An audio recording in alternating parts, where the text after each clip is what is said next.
Hello, everybody, and thank you for inviting me to this wonderful conference. My name is Katja Schmieder, and I'm from Leipzig, Germany, and unfortunately, I can't be physically present at your conference, but I hope you will still enjoy my talk on the Swift. The title of my talk is The Coolest Bird: Cultural Differences Between European and American Presentations of the Swift.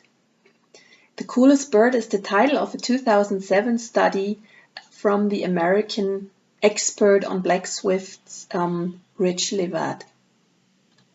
In 2016, I talked about representations of the common swift in recent Polish, British, and German poetry, which show the bird's symbolic capability of connecting different human feelings and ideas, such as hope and fear. I now want to examine what secrets other texts about the fascinating family Apodidae might reveal. This time I would like to extend my focus to scientific and popular scientific writings of the 19th and early 20th centuries. So I examined approximately 200 European and American books and journals, with many more to be explored. As regards the famous researchers, I think in the United States the names Audubon, Kennerly, Ridgway, and Baird stand out, whereas Sharp, Butler, Thorburn, and Yorrell are famous ornithologists of the 19th century from the UK. In Germany, we know the names Naumann, Brehm, and von Berlepsch. So with my literary studies background, I am as much interested in what texts have to say as in how they say it. Therefore, texts might include all sorts of writings, from novels to songs, from poems to scientific monographs and articles. Once more, the Swift functions as a common object of interest, as a linker between times and places. What became obvious immediately while reading these texts are the different strategies of exploring nature. What today slowly finds its way back into purely academic science, namely citizen science, was very common in the 19th century. For example, bird observations reported by lay persons and amateurs were as valid and trustworthy as those made by experts and field researchers. So we read in a Yorrell study from 1885, I quote, "Mr. Blackwell saw," or "Mr. Adams records," or "Mr. Cornish is reported to have seen." Empiricism was thus much more valued, as it seems, and it was an important factor in the development of ornithology. Also, the fruitful yet sometimes heated controversies on the swifts, exact arrival and departure dates, and on their nesting habits, to name but a few, bear witness of the overarching most enthusiastic engagement with the bird. Today, the common swift is the species most prevalent in Europe. In the UK, we also know the alpine swift, but in the US, which provides the summer residence for the chimney swift, we also know the black swift, Vox swift, and much rarer, the white-throated swift. In the following, I will show how diverse European and American books and articles on swifts disclose their respective historical contexts, and how these birds thus represent and symbolize different yet specific worldviews and even meanings. The following major aspects are remarkable and very revealing about the respective cultural contexts from which they emerge. Since there is so much intriguing information to be found, I unfortunately had to make a selection. Along with all the country-specific peculiarities in these writings, I also found that constant changes in the bird's classification, so for instance it's belonging to different families, and in the bird's terminology, that alternatingly stresses its tail, feet, behavior, or semblance, were a global phenomenon in the ornithological and overall scientific community, which in a way also reflects the struggle about authority in the field. Another commonly developing phenomenon in the 19th century was the awareness of conservation. So I found reports on the building of artificial nesting boxes, guides for the construction of dummy chimneys, and accounts on the ringing of swifts. And in the British Birds magazine from 1911, one Ritter von Schusi zu Schmidhofen is mentioned, who as early as 1909 ringed common swifts in Mecklenburg, Germany, and so could find out that they have returned for 3 or more seasons. As regards the huge national and regional differences between writings, I will now first look at European, and here mainly British and German, accounts and studies about the swift. As I just mentioned, in the UK, the common swift is very present, whereas there's also the alpine swift to be found. In general, all texts are written in a very sympathetic language, and the swift is especially in the early to mid-19th century very often described like a little human being. It is humanized, and maybe that's due to the Romanticist movement that was going on during that time. However, in a European context, the concrete historical moments seem to influence and shape the reports and studies on the swift, and vice versa. Quite often, the distribution of swifts in different regions of the then vast British Empire is emphasized, along with its stretching from Europe to South Africa and as far as India. At the same time, the common swift is said to unite Britain. It would be equally at home everywhere in Britain, as Butler 1896 says, so it has also some kind of equalizing and democratizing effect on the country. One account shows the influence of World War I, when the relocation of a nurse to a lodging house facilitates an important observation of the rare alpine swift, as reported in the British Birds magazine, volume 19. And even the coal miners' strike of 1921 is mentioned. I quote, Swift. Prior to 1921, swifts were occasionally seen during the summer over the water in the parks.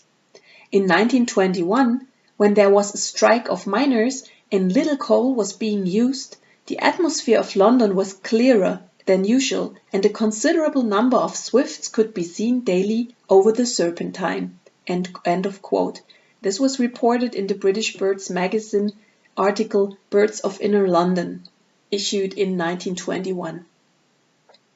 Also, the German Alfred Ames TLM, in its 1882 edition, dedicates 7 pages to the Mauersegler. He quotes contemporary ornithologists and amateurs alike, and he lovingly and with much pride calls the bird unser Mauersegler, our common swift.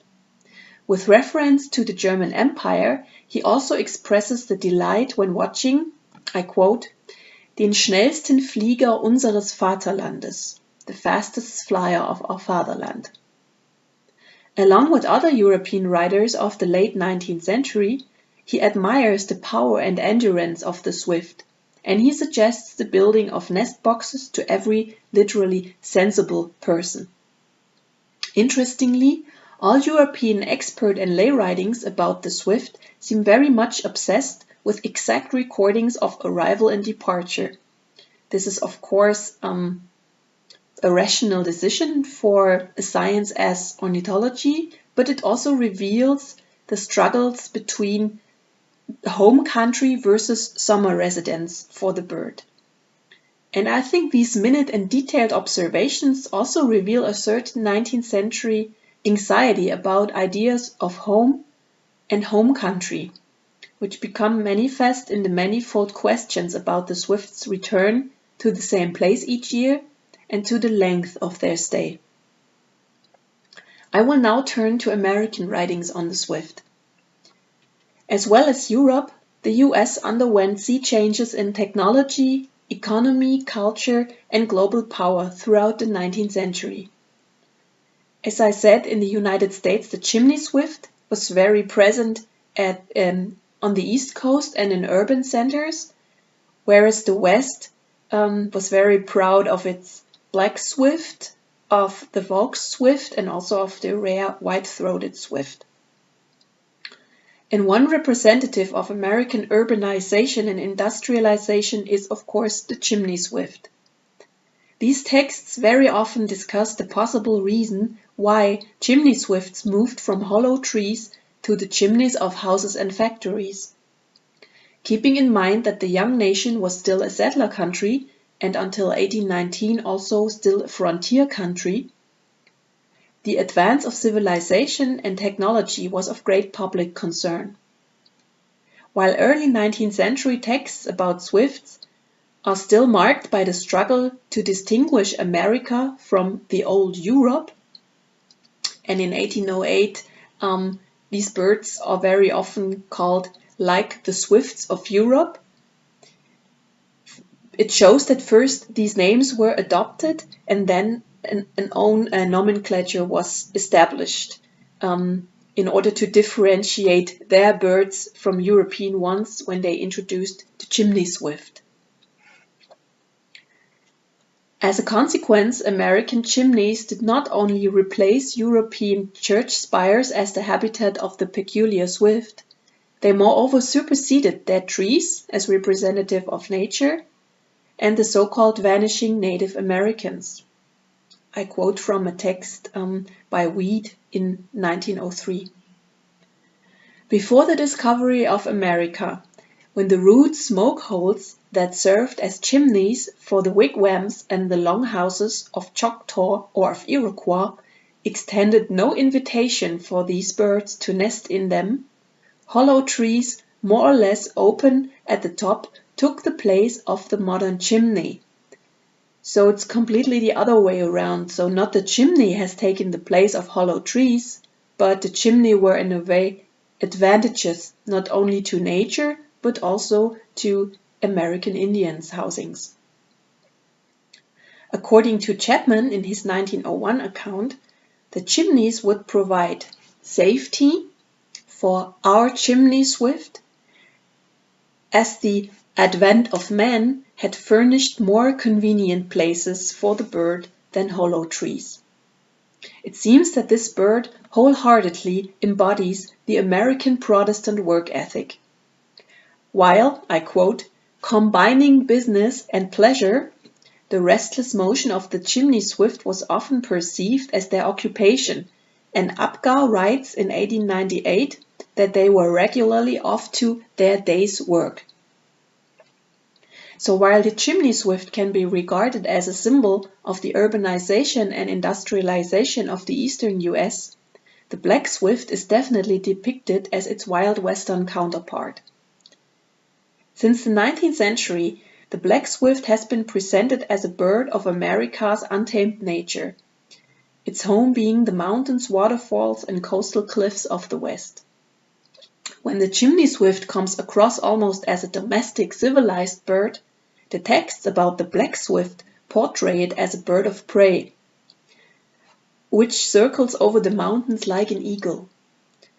According to said Rich Levat, the American black swift is the coolest bird, yet odd and amazing, dark and mysterious at the same time. Observers and researchers have literally gone to great lengths to get a glimpse of the black swift. Also, Levat's text adopts the traditional American bashing of British ornithologists when accusing them of Anglocentrism, and he dismisses the archaic unit of the English system of measurement as old-fashioned. Along with its topic, this relatively recent study epitomizes many texts about the black swift and its uniquely American existence. As I hope to have shown, historical events as well as national and regional features and ideas all have come to be portrayed in accounts on different species of the black swift since the 19th century. However diverse and sometimes contradicting these descriptions and representations are, over time and space they share and express the fascination with the swift, Almost all writings use attributes like incredible, extreme, and remarkable. They moreover testify to the joy and frolic Swifts embody. And I think these are all characteristics we can unanimously agree with. So thank you very much for listening to me. I hope you enjoyed my talk, and if you're interested in more details, I can provide all sorts and all kinds of sources. So bye bye, and see you maybe in 2 years.